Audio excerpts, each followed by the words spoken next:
Yeah.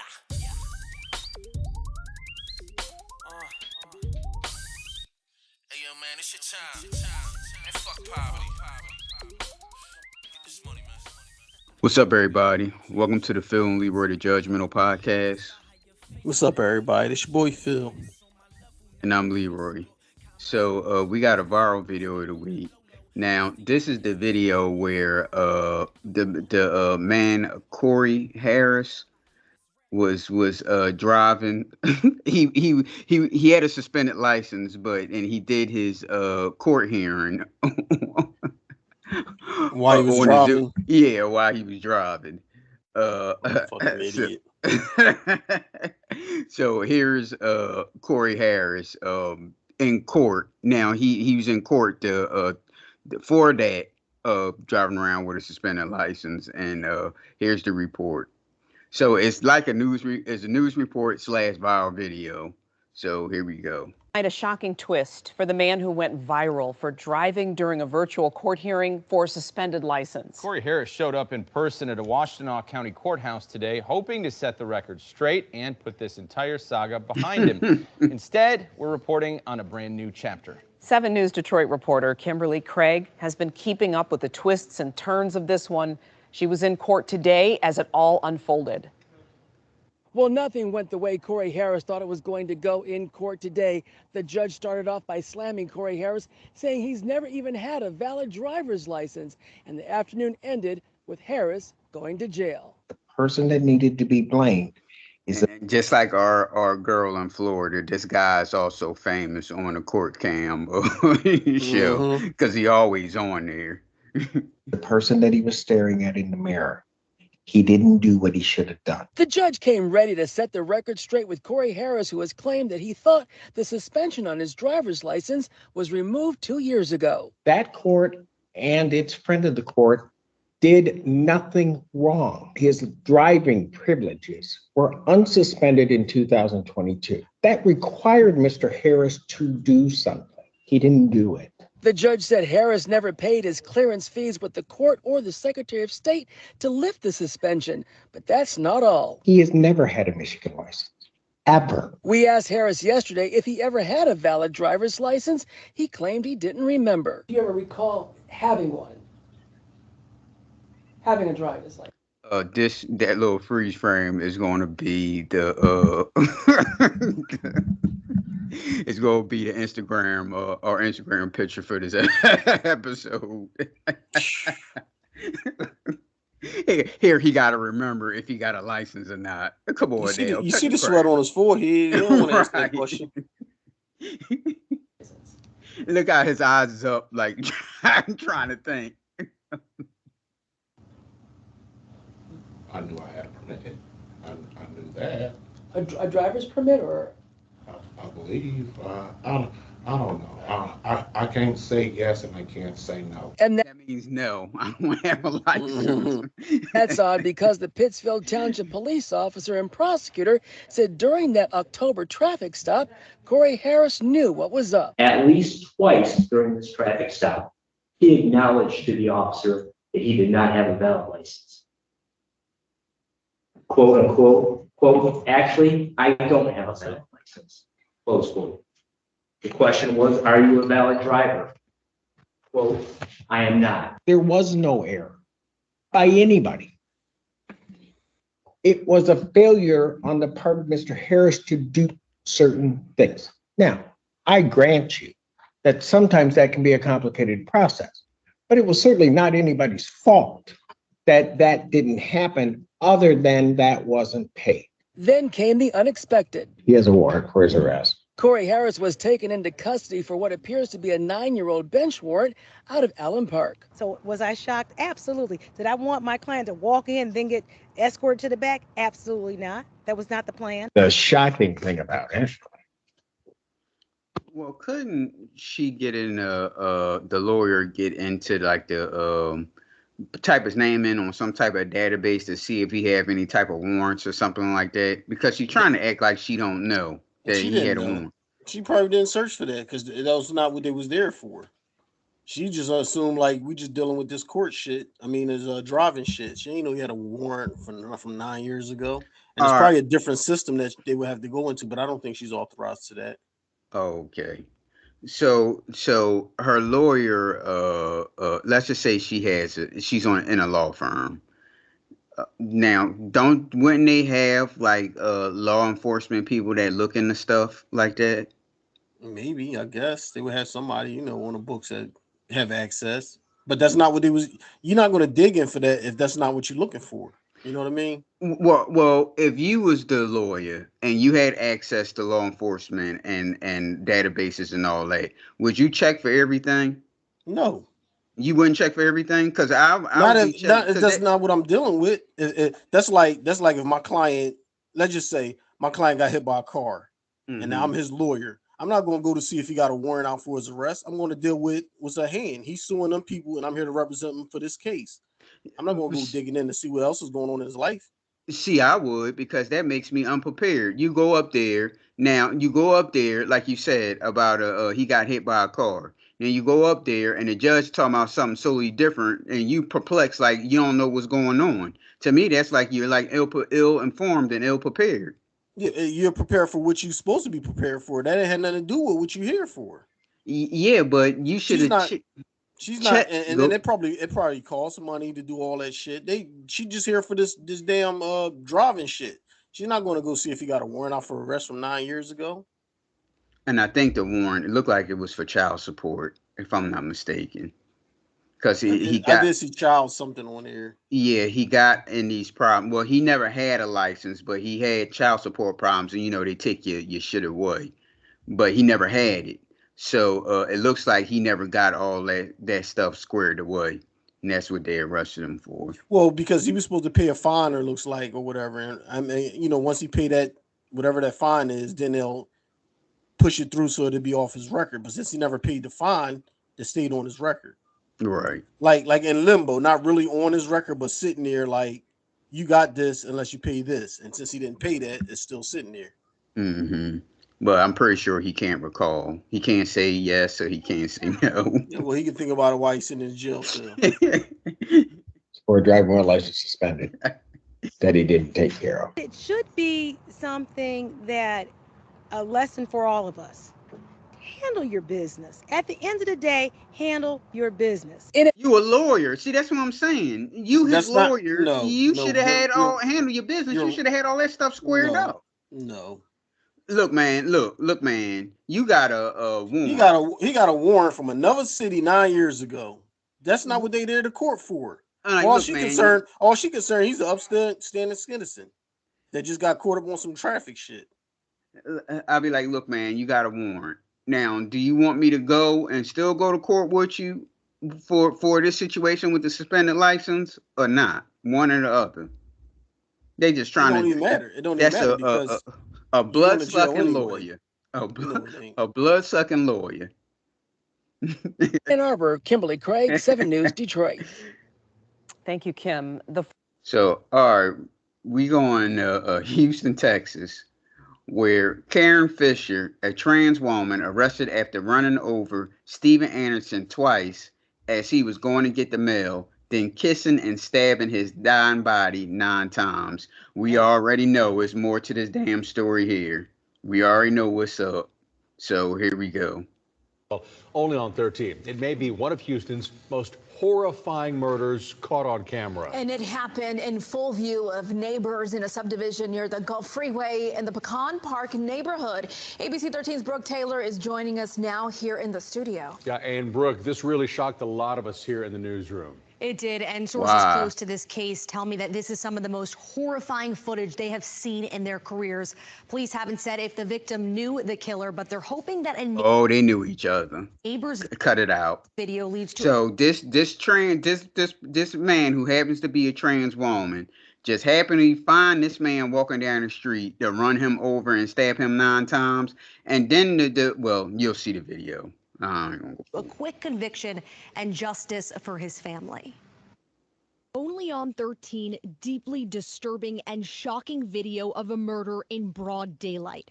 On May 3rd, the victim, Steven Anderson, is walking on Woodridge Square Drive to pick up his mail, sources tell us. He turns around at the sound of a screeching car speeding right into him. We're pausing the video right before he gets hit. The car reverses and hits him again, pushing him further into the street. Neighbors are on the phone, frantically calling 911. Other people to help me turn him over. They want us to turn him over. Another neighbor comes out with a pillow. And that's when the suspect, Karen Fisher. Now look, Karen Fisher don't even have on any clothes on.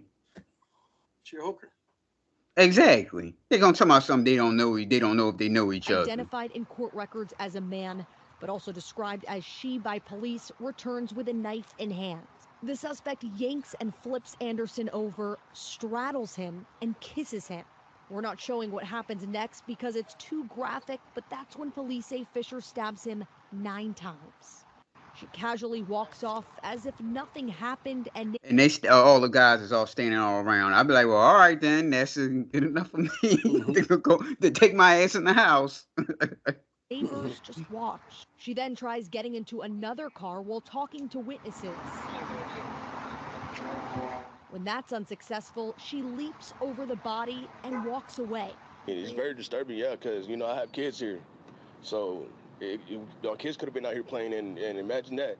20-year-old Karen Fisher is in jail tonight, charged with murdering this 64-year-old. Her bond is set at $2 million. Broad daylight, it was a busy intersection. It did happen right under our noses, you know. That's Texas for you. You can run over a guy 2 times, stab him 9 times, and still get bail. Just truly so shocking. I spoke to neighbors that you saw in that video. They are still traumatized by that. As you, I wouldn't be traumatized because when all that shit happened, I went right in the house. I wouldn't have been standing there looking at that shit. One woman even told me that she hasn't been to work and is trying to find a therapist. Getting some money, huh? Milk the system. Right. This is a heavy story right here. And you know what? I don't think I can pay my rent because I'm just too traumatized. It's hard to get some context here as well, Brooke. Now, we know the suspect's 20 years old. Have they been in trouble before? You know, the night that he said they, like he trying to be careful.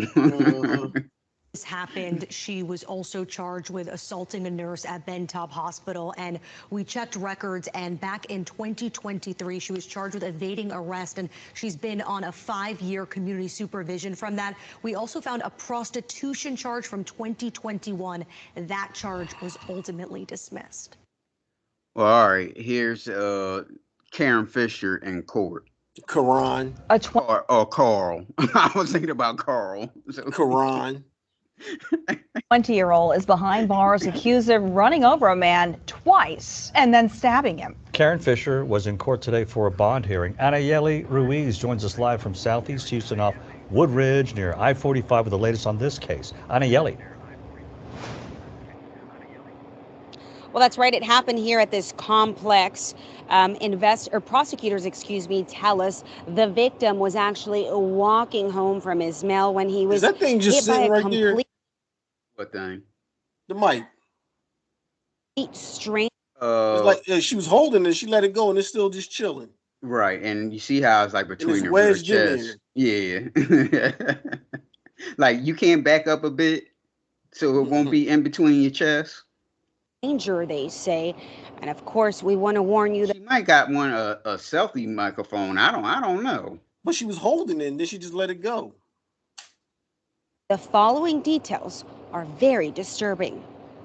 20-year-old Karen Fisher you see here in the orange jumpsuit was in the 230 District Court today for a bond hearing on a murder charge. It was shocking when I saw it. Prosecutors working this case say the way Fisher killed the victim was pretty gruesome. The brutality is probably the worst I've ever seen in my 10 years at the DA's office. They say Fisher, who in court documents is identified as a male, intentionally ran over 64-year-old Stephen Anderson with a vehicle Fisher had stolen, and it was all caught on camera. The video shows the defendant running over the complainant, targeting him, and then reversing over him.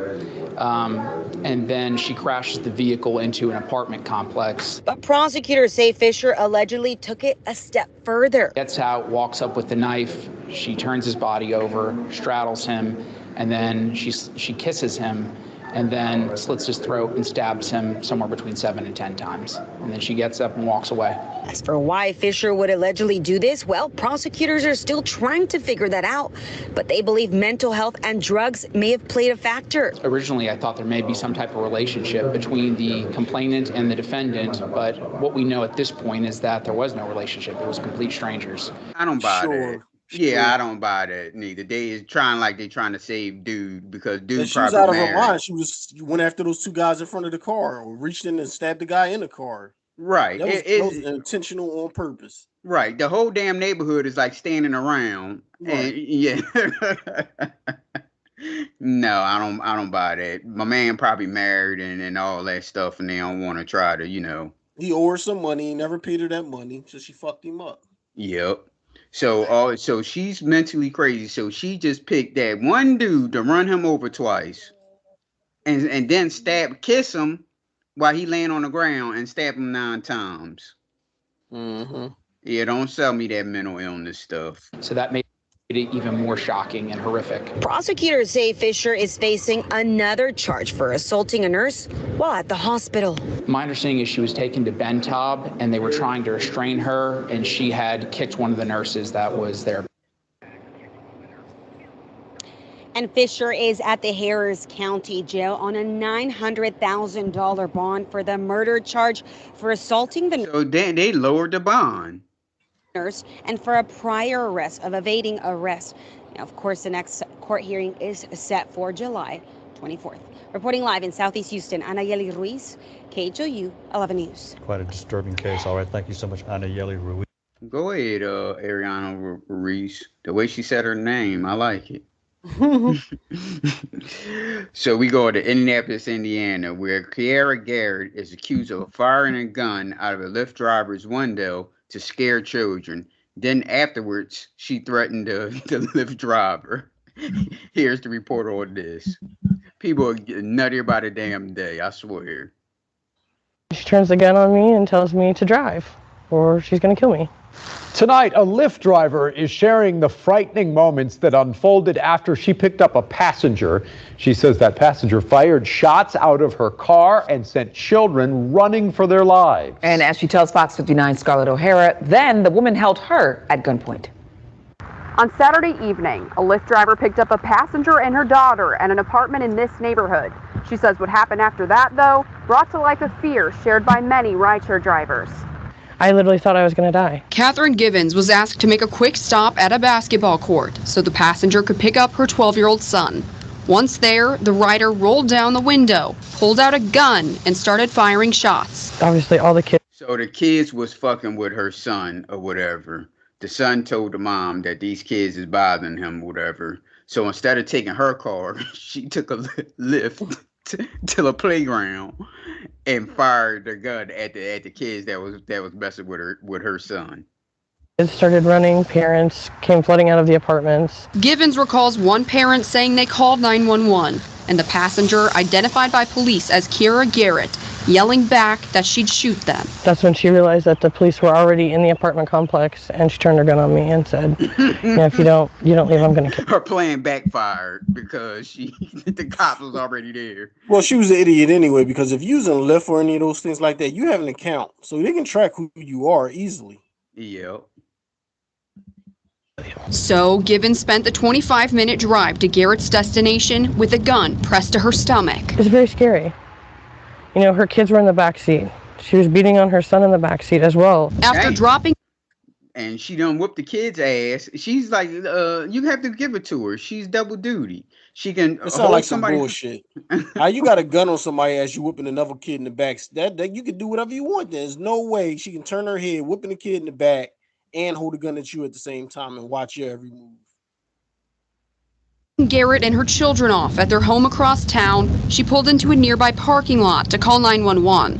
IMPD Sergeant Anthony Patterson says Givens made the safest decision that day by complying with Garrett's demands. Drivers can never control the behavior of their passengers. That's something that is a given.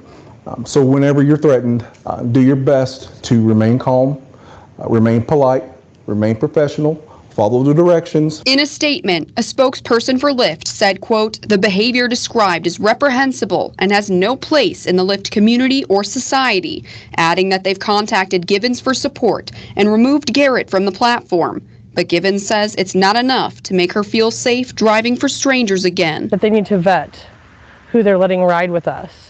Because if we have to go through a background check, so should every rider that has to ride. Well, in this instance, how in the world they gonna vet whether she have a gun or not? A lot of people have weapons and they wouldn't use it like that. Right, So, and if they did a background check and her background is clean, but she fucking crazy, just never been caught doing nothing. You can't do that. right. In our vehicles. Kiera Garrett now faces several felony charges, including criminal confinement, intimidation, and criminal recklessness. Reporting on the Southwest Side, Scarlett O'Hara, Fox 59 News. All right. So next we go on to Brookhaven, Georgia, where Clinton D. Bills Dorsey, a music producer and engineer, was shot and killed by his 23-year-old son, Ed Dorsey. So here's the report. An award-winning Atlanta music producer dies in a shooting. Police say his son was the shooter. Our Fox 5's Denise Dillon has more details on this story. And Denise, you found out more about the producer known as D. Bills. Yeah, I talked to a couple of people who knew him really well, and they say this is really a double tragedy. They lost their friend, and their friend's son, who they all knew, is now in jail charged with the shooting. He was a two-time now platinum producer. Billy has worked with a lot of Atlanta artists, Lil Baby, Wife and Lucci, a lot of people. He's made his mark in the city. Cal Austin worked alongside D. Bills, whose real name is Clinton Dorsey, in the music industry. Austin says in addition to his contributions to the music scene, his friend also had a thriving dog breeding business. Dorsey Kennels, so he bred French bulldogs, Frenchies. So that was something that was very lucrative for him. He had a big love and passion. Yeah, he was getting some money. Passion for it, just as much as the music. Dorsey owned that business with his son, 23-year-old Ed Dorsey. Austin says the father and son had been visiting him at his apartment Thursday. Austin says he had stepped out for a moment, and that's when the Dorseys got into an argument. Brookhaven police say Ed Dorsey had a gun. The argument turned to being physical, and the physical confrontation turned to Mr. Dorsey retrieving a firearm and shooting Clinton Dorsey. Money. Ed Dorsey is now in the DeKalb County Jail charged with voluntary manslaughter. Austin says this hurts in more ways than one because he's close to both the father and the son. It was a situation that went too far, but again, that was something that was probably deeply rooted from their relationship as father and son. True. Honestly, rest in peace, my good brother. I love you. Others in the music industry say D. Bills will be remembered for his warmth, creativity, and dedication to his craft. Reporting live in Brookhaven, Denise Dillon, Fox 5 News. All right, Denise, thanks so much. Yeah, it was over money. All right. Okay.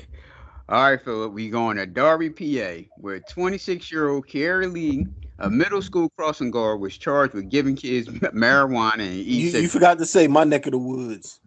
Phillips' neck of the woods. No, your neck of the woods. Phillips and that's right around the corner from you. What are you talking about? And no, I've never seen Lil Baby, and I never seen Lil Baby giving kids marijuana and e-cigarettes. Here's the report. A crossing guard in Delaware County has been arrested. 26-year-old Kiara Lee is charged with giving marijuana and e-cigarettes to young students at Penwood Middle School. It is Wednesday night. Shari's off. Sarah Bloomquist is joining us. And the big story in Action News is the arrest of that crossing guard in Darby, Delaware County. Authorities say along with giving kids marijuana, she was also contacting at least one student via text messages. Action News reporter John Paul live in media tonight with the full story. John.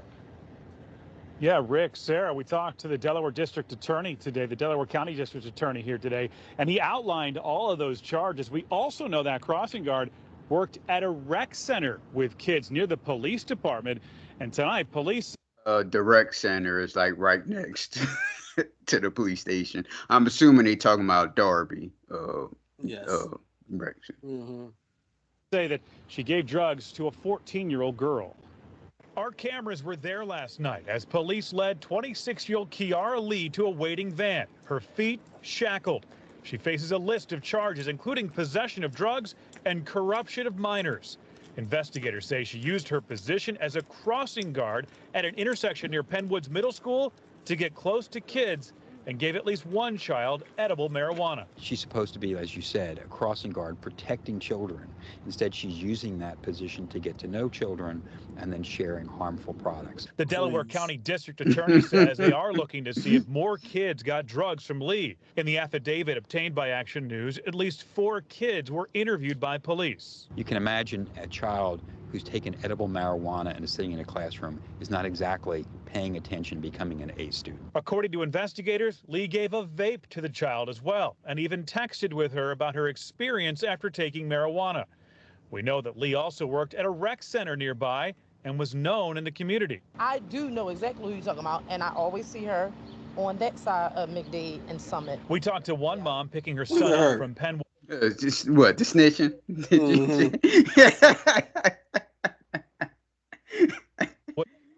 Middle school today. She was. And this girl here is dumb too, because now you know gun well these kids tell any and everything they know, especially when police and stuff get involved. No. So my take is she wasn't giving it to him, she was selling it to him. Right. She's the plug, and they just don't want to say that. Right. She was selling them kids, and the kids knew what they were doing. This isn't the first time they had no edibles and no marijuana. Right. Surprise. And then when them cops came, start asking them questions, you know them kids gonna tell them everything. You going to jail, or you going to tell us where you got it from? Yep. Well, here's the text message and with us talking, and the text message with them setting up deals or whatever. Yep. And she had it sweet because she was the crossing guard or whatever. And all you gotta do is go to the crossing guard, and she'll be breaking them off. Mm-hmm. What the crossing guard was accused of doing. My reaction to it is another reason why I'm scared for my son to go here, and I'm glad that he graduated. What does that have to do with anything? Like that kid ain't gonna get marijuana and eat cigarettes from somewhere else. Exactly. Come on, now she getting a little extra. Just some people just want to be. Damn near every corner store got that shit now. Right.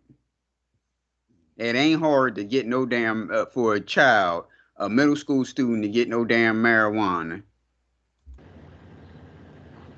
Back out here live now. Police are looking into this, especially since that she had so much access to children, having worked at that nearby rec center. So, Sarah, tonight they're asking parents to call them if they might have any information about other victims who may be out there. We're live tonight in media. John Paul, Channel 6 Action News. Sarah? Okay, John, thanks for the update. She's like a dwarf, too. What is she, about 4'10", 4'9"? Yeah. Mm-hmm. Can the cars even see her? She look like a kid out there. We go to Harris County, Texas, where Metro Police Lieutenant Tarlisha James has been charged with aggravated assault with a deadly weapon after she tried to run over a church pastor identified as her former lover. Here's the report. Well, a breaking update to a story that ABC 13's Jessica Willie broke last night at 10. A Houston Metro Police lieutenant is now charged, accused of running down a pastor at an apartment parking lot. And there's a big twist to this story. Before this starts, can we assume the pastor is married, right? Of course he is. Okay. Yeah, tonight, Lieutenant Tarlisha James is charged with aggravated assault family member. Court records saying that family member is her church pastor and that the two were previously... Pastor was digging every female out in that church, and here she thought she was going to be the only one. ...in a relationship. The pastor jumping out of the way of her Metro SUV just in time, but still getting hurt. Her attorney says it was just a freak accident. There's not a crime here. Attorney Letitia Quinones-Hollins certain that her client will be cleared. She did not hit him with her vehicle, and neither did she leave the scene. We do have Lieutenant Tarlisha James Damn, saying she just here denying on everything. interview Yeah. last year. Tonight, Matter of fact, she wasn't even there. charged with aggravated assault with a deadly weapon. And the victim, according to court records, Pastor Roderick Dawson of St. Paul AME Church. Can you talk I see a ring on his finger there about the nature of their in relationship? that picture. No. But court records state Dawson told the investigator the two married to other people. Oh, there you go. Bingo. There she. Both of them married. Were in a Yeah, you supposed to be going to church to learn about the Lord. Not what's all this extracurricular stuff come from? You know what I said to get down to church. That's why if that was my wife, I'd be like, look, tone it. I hate to say it, but tone all this church shit down, because that's where all this stuff started happening at. They get to talking and all that stuff. previous And she probably be the type that be in church on Wednesday, Friday night. dating relationship that ended 2 years ago, but continued as friends. And they was still rolling around every now and then. So they was messing around with each other 2 years ago. Now they just friends. 2, she tried to run him over with her police issued vehicle. Yeah, we should have dash cam footage. Mm-hmm. He asked her to bring him a key to the Willowbend apartments near Humble. That's where the incident happened. So this apartment, he is probably like his little freak place where he can take the woman to, and he gave her the key since they ain't doing it no more. 2 years ago? No, he was probably still doing it with her every now and then. Why she still got the key though? Is my thing. She's saying that she ain't messed with him in 2 years. So then why you still got the key? Right. So he said, bring the key back. And she got mad at that. He believed that someone was after him because she was in a different vehicle. And so he dove to get out of the way of the vehicle. And as a result of that, he injured himself. That don't even make Security any video sense. and an eyewitness, the investigator wrote that James's Metro-issued SUV accelerated speed and steered in. Now they say Metro-issued SUV. Is this a unmarked police vehicle, or is it a police? I think it's marked. No, they said they got witnesses that saw this. Direction, and that James yelled an obscene threat. Court records list his injuries as cuts and bruises. Who made the threat? The cop? She did. A broken hand, broken rib, and broken knee. Her attorney says she tended to him. Lieutenant James did, in fact, accompany him to the hospital to ensure that he was okay. In fact, she was the one who drove him to the hospital. Dawson's church in Greenspoint was locked up when we stopped by, and he did not respond to a request for comment. And we're doing everything in our power to find those. James, who often spoke publicly for the department on crime scenes, has been placed on administrative leave, and her attorney says hopes to return to police work. I am certain that once the district attorney's office hear the actual facts as they are, that those charges will not move forward. Now, is she getting fired? She should, but she probably won't. Okay, what about the pastor? What about him? Is he going to have to step down? No, they don't have to step down unless they want to step down. As long as the people still come to his church, he's not going to step down. Well, can't the people vote him out? It's his church. The only thing you can do is go to another church. Well, what's the difference between a pastor and a reverend? I thought they was the same. Well, why is it Reverend such and such and Pastor such and such? See, I'm thinking that the pastor, is it his church that he built on his own, or he's just the main front man of the church? Because if that's the case, they got a committee that can vote him out, or or vote someone else in. I don't know. I don't know what's the difference between the pastor and the reverend. Yeah, but I think if somebody got voted in, then they can get voted out. But if it's somebody that's their church, then they can't get voted out because it's their church. Mm-hmm. You know what I mean? Well, all right, we're going to talk about a little sports here. Shout out to Jackson Kruger Sports on YouTube. We did one of his videos before. Today, he released a video of a film study. Is Jalen Hurts good? So I didn't see this, so we're going to be looking at it at the same time. You know, he gives a breakdown on film footage and all that stuff. And while it's going on, you give your thoughts. Here we go. Jalen Hurts had quite the year 2 seasons ago. He was pretty unanimously like the second choice for MVP. Pretty much everyone had Mahomes at 1 and Hurts at 2. He also ended the year second in Super Bowl with the Chiefs winning the Super Bowl over Jalen Hurts. So Hurts can't be a huge fan of Mahomes, I would assume, given how that year went. But last year went a lot worse, as the Eagles at times were, had the 1 seed when they were, I believe it was like 11-1, but kind of went on a tailspin towards the end of the year. And of course, when you're a quarterback, when things go well, you're going to get all the credit. When things go poorly, you're going to get all the blame. But I don't know how much of the blame was really his fault. And that's what I want to talk about in this video. Is just talk about, so how good is he really? For example, something like this, where this is honestly a lot of what we saw in the postseason game, which is kind of what I want to start off talking about. Once things got off the rails, which was late in the year, why did they get off the rails? The defense was bad all year, but the offense had their injuries. I mean, Devonta Smith was a good wide receiver, but they lost A.J. Brown and didn't really have a lot of guys who could step up. Like, there's a lot of stuff like this, where it's a zone coverage play on a 3rd and 6. You see where Hurts wants to go with the football. And worth noting, I think we all kind of view this game as a blowout, and it felt like a blowout throughout. But Tampa Bay had some drop passes and some mistakes that still kept the Eagles in it, only down 7 with 2 minutes left in the 3rd quarter.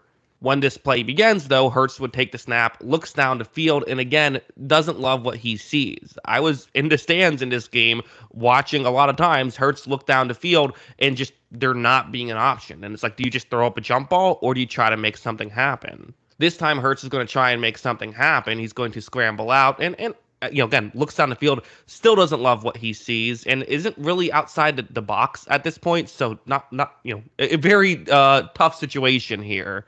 I would say he probably could have done a better job than what he does here of getting, making sure there isn't a safety. That was ruled a safety. It was ruled grounding in the end zone, which is a safety. So certainly, the guy was wide open right in front of his face. Yes. Critiques to be had in this playoff game, but it largely felt like he was, maybe failing a test, but it was a test that was with really difficult questions and answers, and it's kind of understandable to not pass with flying colors. And he held that ball way too long, too. Mm-hmm.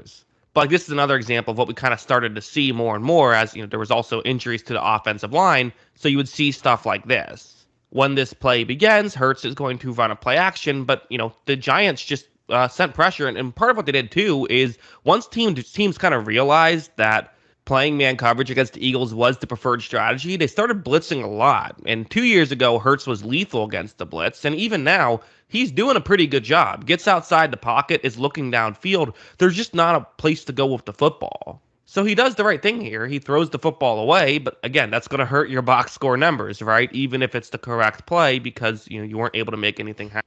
Well, also making a note to everyone that as Philip and I said, Jalen Hurts was hurt all last season.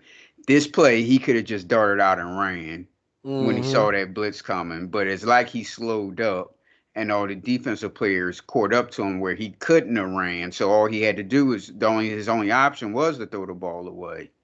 So, yeah. Happen. And then there were plays like this where it's going to be a one-on-one matchup towards the bottom of the screen. So that's the situation. Hey, one-on-one shot down the field. Safety is going to be kind of closer towards the top of the screen, as that is where A.J. Brown is lined up towards. So when Hurts takes the snap, he's going to look off the safety and then fires down the field. There's a window right here. It's not a huge window, but there is a window. And honestly, this is a really good throw that just wasn't able to be complete. Like, again, if we're doing the test analogy, he had to answer some really tough questions and honestly got really close and maybe even answered a few right. That it was just a hard the greater. Catch AJ could have caught that. Yeah, that was a good pass. That was a good pass too, because it was only thrown so only he could have got corded. Couldn't have been batted down. It could have been intercepted. And there was two guys there too, and he threw the ball perfect in their position where that wide receiver could have corded. Marked wrong accidentally or something like that. It's not a great analogy, but you get what I'm saying. He did. Who's that? Is that Watkins, Quest Watkins, number 16? Probably. That's not AJ Brown though. You talking about AJ Brown? Right.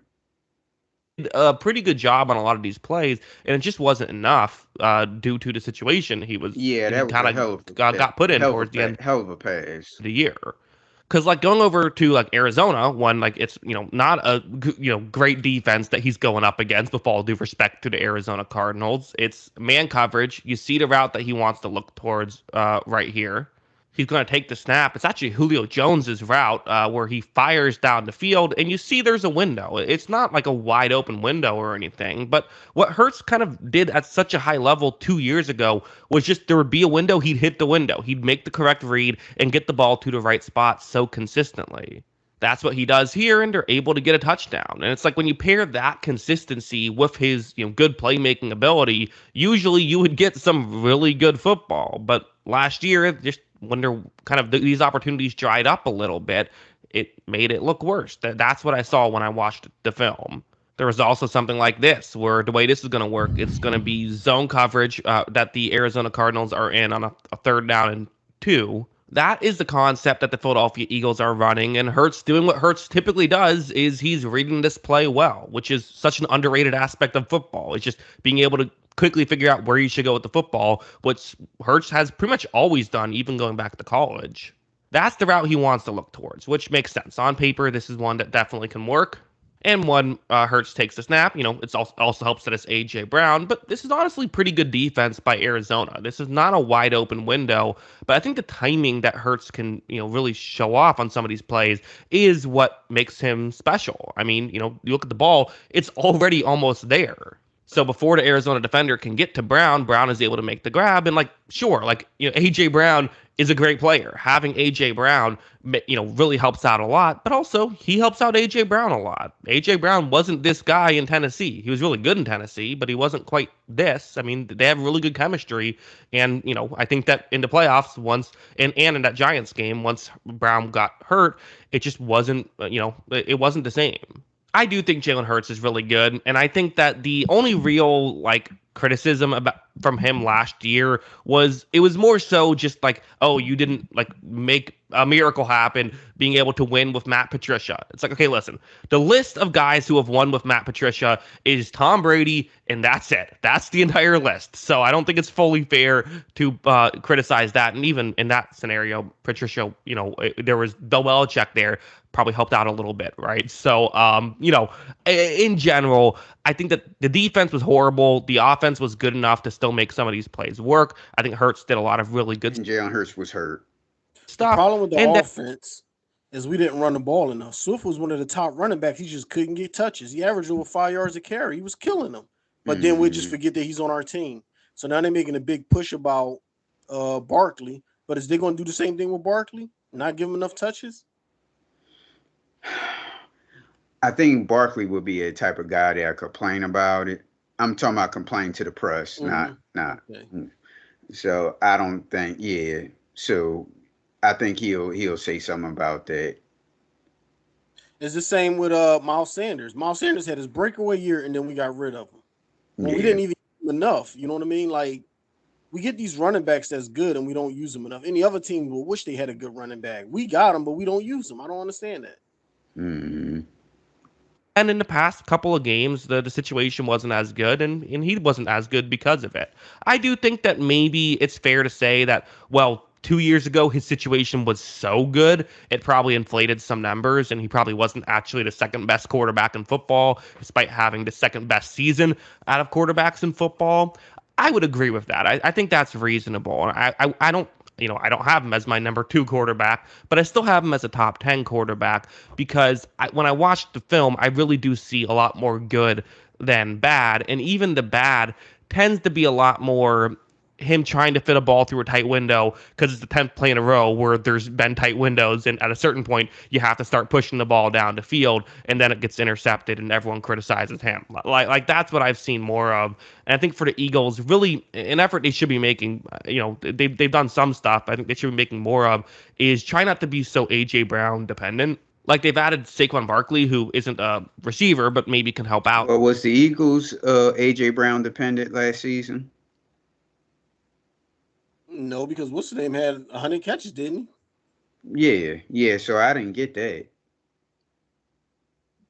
In that area, but it does feel like, listen, Devonta Smith and Dallas Goedert are also both really good players, but it does feel like, losing A.J. Brown, it takes a big hit on that team, which, again, losing a top 10 wide receiver is going to hurt most teams. Of course, that makes sense, but I do think maybe adding some depth there could help out, because A.J. Brown, for all his pros, is someone who will, miss a game or two, it feels like, over the years, with the exception of 2 years ago, which, might have been part of why Hurts had his best year that year. So I don't know.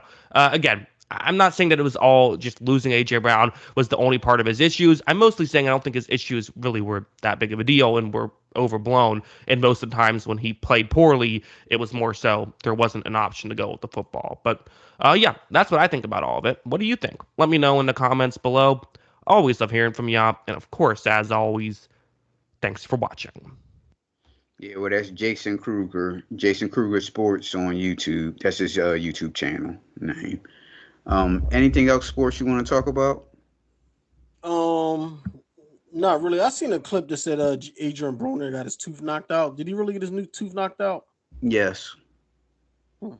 I forgot to tell you that fight was on too. I fell asleep on it before, but they start walking to the ring. I fell asleep on it. I watched it in the morning. I saw him get dropped, but how do you lose your tooth unless you didn't have the mouthpiece in, right? No, his mouthpiece was in, but it looked like he was having troubles with his mouthpiece, and I think that's probably why he lost the tooth, because the mouthpiece wasn't right in his mouth. But he need to go on and retire. He doesn't. His hands. He's there. If you look at Blair, how the way Blair throws punches and Broner throws punches, Broner is definitely the better fighter, but he just didn't throw enough.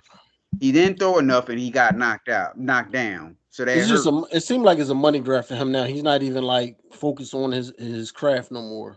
Right. But yeah, he got his tooth knocked out. Anything? Oh yeah. By the way, just what we were talking about through text. Shout out to Google, because since I talked about Caitlin Clark, I always get WNBA scores, and they give me notifications that the New York Liberty game is about to start in 15 minutes. So I go to my sports app to see the scores, and usually it's football and then it's basketball. Well, since it ain't no football, usually the basketball, like the game that to show like the time or whatever. Right. Now it's all WNBA shit up there. I'm like, what's going on? Is they trying to fucking force people to pay attention to WNBA? Yes. Anything else sports wise? Nothing I can think of. Well, all right, y'all. You can reach the Judgementals on Facebook, TikTok, Twitter, and subscribe to our YouTube at PNL Judgementals, Instagram at _Judgementals, or you can email us at pnljudgementals@gmail.com. All right, Phil. All right, peace out, y'all. Most of y'all is associates, so I be on my dolo. Hold up, walk that, whoa, hold the phone. You think all I do is rap? I can do it on my own. That's why I produce the track. Don't wonder where my crew is at. They'll be back.